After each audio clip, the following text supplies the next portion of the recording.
UPSC CSC 2018 की CSAT का यह सवाल है। इसमें कुछ संख्याएं दी गई है।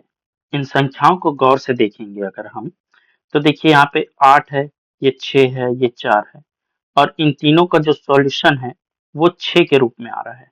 वैसे ही 10, 5 और 6 का सॉल्यूशन के रूप में क्या दिया है, 11 दिया है। वैसे ही 15, 7 और 8 इन तीनों का सॉल्यूशन क्या आया है, 16 आया है। तो हमें ये बताना है कि 13, 4 और 8 इन तीनों का सॉल्यूशन क्या आएगा, यही चीज को बताना है हमें। तो आइए इसे सॉल्व करते हैं। तो आप सबसे पहले ये फर्स्ट रो को देखना, इसमें क्या दिख रहा है आपको, ये 8 है और ये 4 है।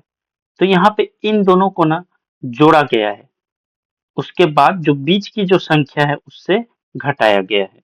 तो देखिए इसको सॉल्व करके दिखाता हूँ आपको।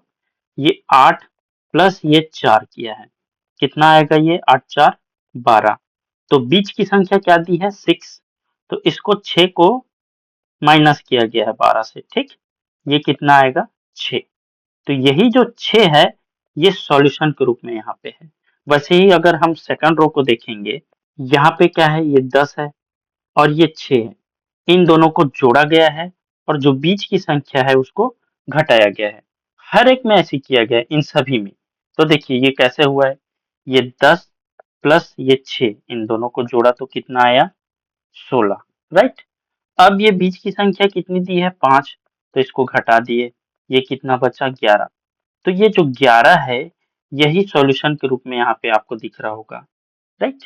तो ऐसे ही बनते जा रहा है ये। तो ये 15 और 8 इन दोनों को जोड़ा जाए जब, तो ये 15 प्लस 8 किए तो ये कितना हुआ, 8 5 13 का 3 बचा 1, तो ये 23 हो गया, ठीक। अब ये जो 23 है इसको माइनस कर दिया गया है, किससे, ये बीच की संख्या कितनी दी है 7, तो इसको 7 से माइनस किया तो ये कितना आया 16। तो यही जो 16 है वो सॉल्यूशन के रूप में आपको यहाँ पे दिखेगा। अब बचा लास्ट रो का, तो ये लास्ट रो में भी ये 13 और 8 को जोड़ा गया है और बीच की संख्या को घटा दिया गया है। तो ये 13 प्लस 8 को जब जोड़ेंगे तो ये 8 3 होता है 11, तो 1 बचा 1, तो ये 21। अब ये 21 आया, 21 को माइनस किया गया किससे, बीच की संख्या जो कि 4 दिया है, तो ये 4 से माइनस किए तो ये आया 17, राइट। तो ये जो 17 है यही ये क्वेश्चन मार्क के पास में आएगा और यही 17 हमारा आंसर है। तो ये जो 17 है वो कौन सा ऑप्शन में दिया है, ऑप्शन ए में दिया है। तो ये ऑप्शन ए हमारा सही हो जाएगा। तो ऐसे ही और भी सॉल्यूशंस के लिए मेरे साथ जुड़े रहें। मिलते हैं अगले वीडियो में।